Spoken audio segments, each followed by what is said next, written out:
Ang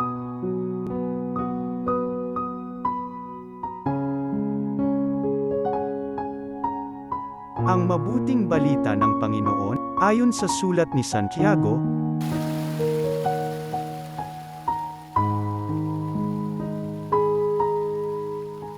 mga kapatid, saan man naghahari ang inggit at makasariling hangarin, maghahari din doon ang kaguluhan at lahat ng uri ng masamang gawa.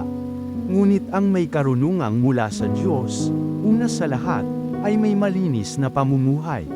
Siya'y maibigin sa kapayapaan, mahinahon, mapagbigay, mahabagin, at masipag sa paggawa ng mabuti, hindi nagtatangni at hindi nagkukunwari.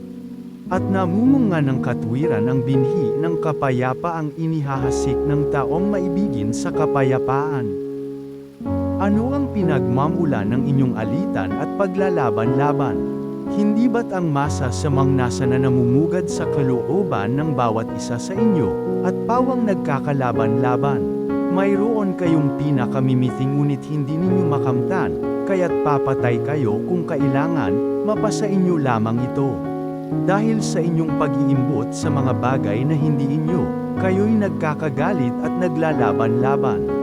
Hindi ninyo nakakamtan ang inyong minimithi, sapagkat hindi kayo humihingi sa Diyos. At humingi man kayo, wala rin kayong natatanggap, sapagkat masama ang inyong layunin, humihingi kayo upang gamitin sa kalayawan.